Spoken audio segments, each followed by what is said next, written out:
mental kamu mulai ngerasa gue ada apa nih, jangan-jangan penyakit berat. Begitu kamu search di Google, kamu menemukan macam-macam penyakit yang berat banget dan kamu makin takut. Atau sebagian dari kamu ngerasa gue bentar lagi mau mati nih, atau gue mempunyai penyakit yang berat banget gitu. Karena apalagi beberapa dari kita berat badannya menurun ya karena penyakit ini. Salah satu-satunya cara yang ngebuat kamu nggak sembuh sampai sekarang adalah satu, kurangnya komitmen kamu untuk sembuh.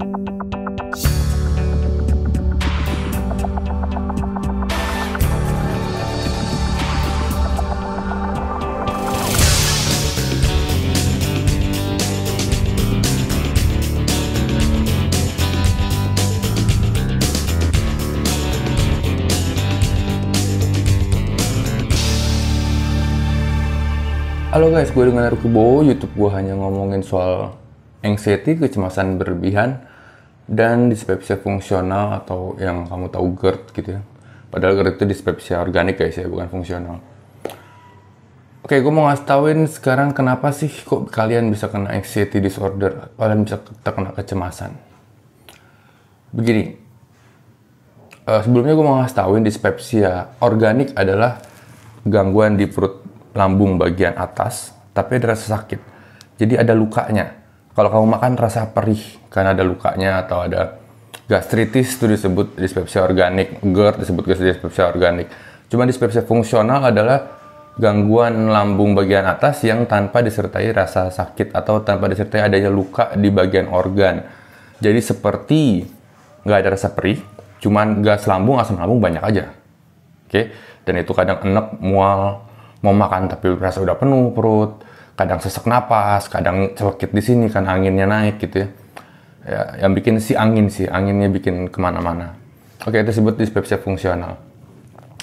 Gini, banyak orang yang nggak tahu itu penyakit apa dispepsia fungsional. Sebetulnya hampir semua orang di bumi pernah merasakan dispepsia fungsional ya, seperti rasa kembung nggak jelas tanpa ada rasa perih. Mungkin 80-90% orang pernah ngerasain itu.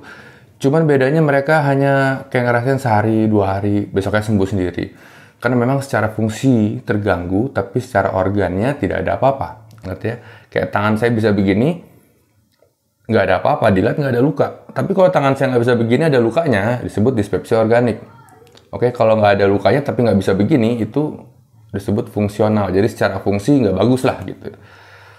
Nah, orang menderita penyakit itu, zaman sekarang itu banyak, apalagi karena COVID ya, orang dipaksa di rumah, mereka rebahan, nonton Korea atau main game, lupa jam makan, berjam-jam rebahan, akhirnya terkena dispepsia fungsional.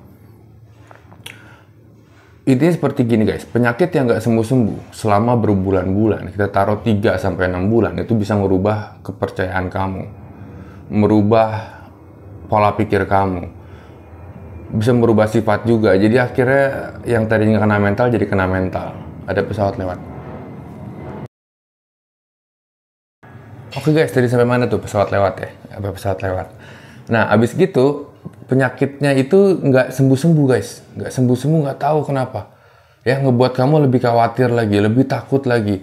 Akhirnya kamu terkena gangguan mental. Oke, apalagi dispepsia fungsional ini, ya secara kedokteran tidak ditemukan adanya kerusakan pada organ gitu ya, tidak ada luka di organ. Dokter juga bingung, kamu juga bingung gimana cara sembuhnya, dan kamu sudah makan obat berkali-kali, sudah coba terapi pakai jamu nggak sembuh juga, mungkin ada yang pernah ke dukun nggak sembuh juga, dan selama 3 bulan, 6 bulan penyakit itu lama-lama menggerogoti mental kamu mulai ngerasa gue ada apa nih, jangan-jangan penyakit berat. Begitu kamu search di Google, kamu menemukan macam-macam penyakit yang berat banget dan kamu makin takut. Atau sebagian dari kamu ngerasa gue bentar lagi mau mati nih, atau gue mempunyai penyakit yang berat banget gitu. Karena apalagi beberapa dari kita berat badannya menurun ya karena penyakit ini. Nah itu ngebikin dia lama-lama was-wasnya tinggi, khawatirnya tinggi, akhirnya nggak berani keluar rumah, keadaan lebih parah lagi. Akhirnya dia ngerasa gue kayaknya nggak normal deh, gue nggak bisa bekerja dengan normal deh. Akhirnya mengganggu kehidupan sosial, kehidupan dia sehari-hari, dan akhirnya dia terkena penyakit gangguan anxiety disorder atau kecemasan berlebihan secara general.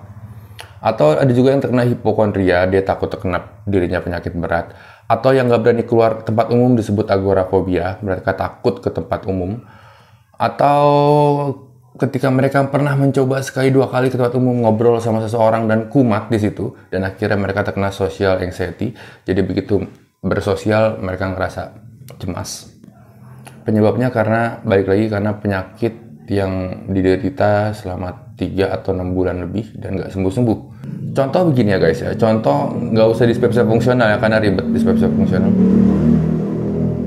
Contoh begini guys ya, contoh jika kamu ada panu di sini, just panu, oke, penyakit kulit panu, oke, itu penyakit enteng, ya, penyakit enteng.